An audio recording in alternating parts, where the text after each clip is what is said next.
This short demo explains how to navigate and interpret your results as a manager within your WeThrive Manager bubble.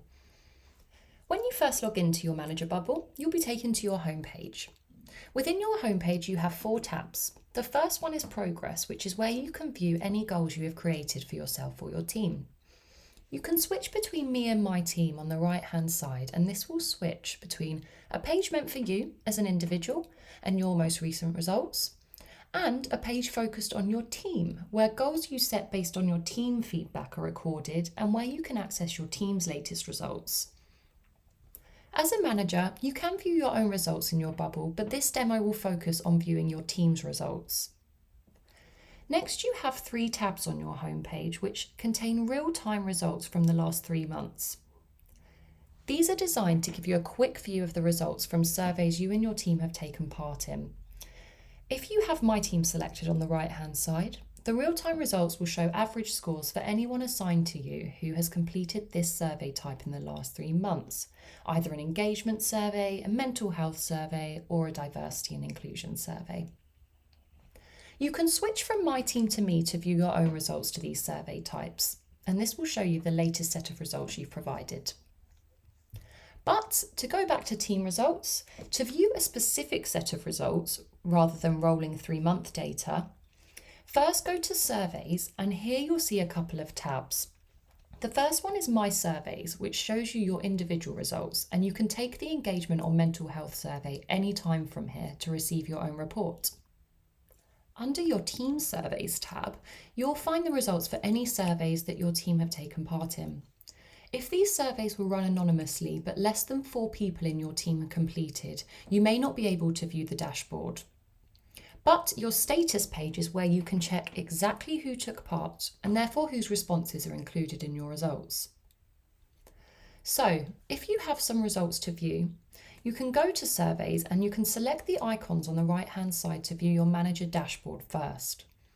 Here you have a more detailed dashboard which includes your team's overall scores, completion rates, comments, and recommendations. So let's run through an example. First, you have the overall score for your team on the right-hand side. And just underneath, you'll see your team's completion rate and can see how many people in your team completed. On the left-hand side, you have the averages for the top 4 C areas. These are the 4 key areas of work we measure in the survey. Depending on the survey type you are running, these will vary, but here we are looking at engagement, and this covers cognitive, what's in people's minds, their capability, their social connection, and their confidence. The averages are useful here, but the most important scores to look at will be the 16 scores for the areas that sit within these 4 Cs. The 16 areas we measure in the survey show on your graph underneath, and this graph shows the average scores for your team. You can view the question answered for each of these areas by hovering over each bar. This will also show you the score. This graph is where you want to focus most of your attention when deciding what action you need to take. Take a look at which areas have scored high and should be celebrated, and which areas your team have scored low and feel could improve.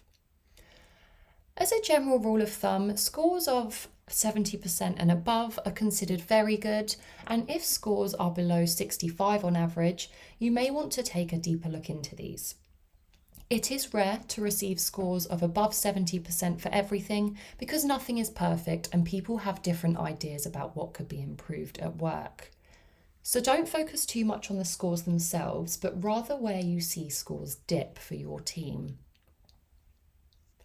There are 2 lines on your graph that show you the minimum and maximum scores given to a particular question, and this gives you an idea of how varied feelings are amongst the group about this area. For example, someone has scored 0% to company and customers, meaning they don't feel connected to the company or see how customers benefit from their work at all. Whereas someone is right up the other end, scoring 100%, so is completely satisfied with this area. You can add some additional lines to your graph if you want to compare your results to others, including the organisation average, the WeThrive average, and you may also have an industry benchmark. But don't focus too much on comparing yourself to others, instead focus on your own team. Here, we can see that team understanding, skills, attention, and common bond are some of the best scores, so people feel that the team understand each other, they have the skills they need, they're receiving enough attention, and they have a common bond with others in their team. But their team cooperation and status areas are particularly low in comparison, as are the key wellbeing areas in blue. The fact that the team don't feel the team is cooperating at its best and could also use some more recognition, which is what the status area is all about, it's probably connected to their feelings of lack of control and headspace and their low free from worry scores. You often find improving things in the first three colours will have a knock-on effect on your blue confidence sections. To help you decide where to focus, we provide you with some further insights underneath the graph in the productivity and wellbeing recommendations section. Here, we pull out 6 of your lowest scoring areas for your team and provide you with further feedback that they gave when we asked them how this area could be improved. By expanding an area here, we'll take a look at team cooperation as an example, as this one was one of the lowest scoring areas.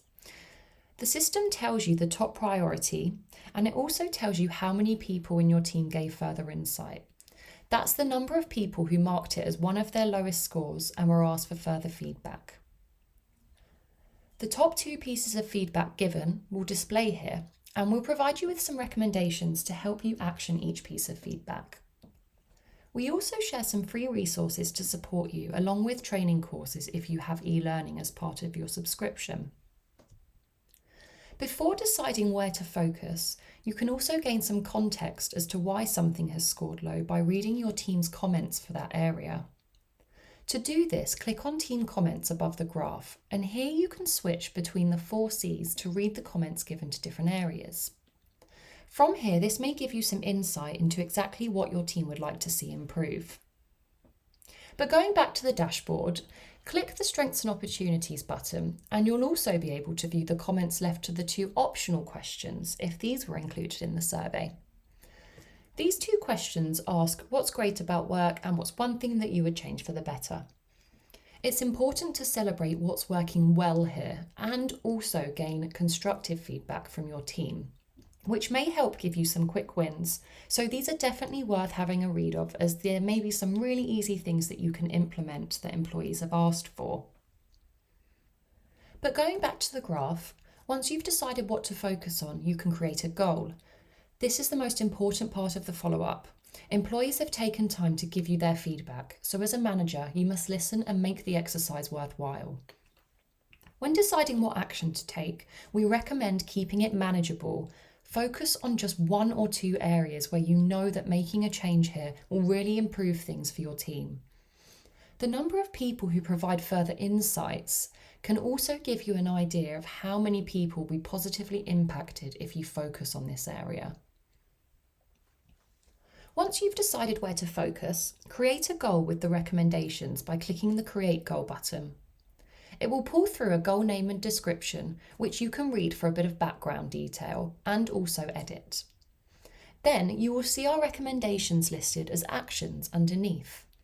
Edit these and personalise them so they reflect the actions you're going to take, and remove any that you don't need by clicking on the minus sign. The action will then appear greyed out at the bottom. For the tasks you do decide to include, set yourself a due date for these and mark any that are already in progress or completed. Once finished, save your goal, and this will then pop up on your My Team homepage under your own manager listing. From here, as you complete your tasks, you can go back into your goal, edit the actions, enter your notes, and mark it off as completed once done. But if we briefly return to your dashboard now and look at a couple of other features available to you. If you look after a few different teams or departments or line manager groupings, you may have the option to filter your dashboard results to a smaller group. Using the filters at the top will update the dashboard so you're viewing that particular group's results, and this will also filter the comments and update the recommendations so you can set specific goals for particular teams that you manage. You also have access to a heat map tab. Now, if you only manage a small group, on this tab, you may only have a heat map which shows you 1 or 2 columns. But the heat map shows you the overall scores for your group on the left. And if you have any smaller team breakdowns, you can view these on the right. If the survey was anonymous, any groups where there are less than 4 people won't show on this heat map. For example, here, Alan has his whole team score on the left, which includes some people in a sales team and also a customer service team. However, only sales shows up as a separate team here because the customer service team only had 2 people take part. But if you manage a larger group, you may be able to break your data down in different ways, and you can use the group data by option to change what data is compared on your heat map. For example, you can compare teams side by side, or locations, or departments, or units, or managers. The heat maps are really useful if you manage a few groups because you can pick out trends and see if there are certain challenges which are unique to different groups. You can also save this heat map as an image using the 3 lines on the right-hand side. But the main focus of your account will be your dashboard. From your dashboard, create 1 or 2 goals to take with your team based on their feedback. Put these into action, then track them in your bubble so that when you run the survey again, you can see if things have improved for your team.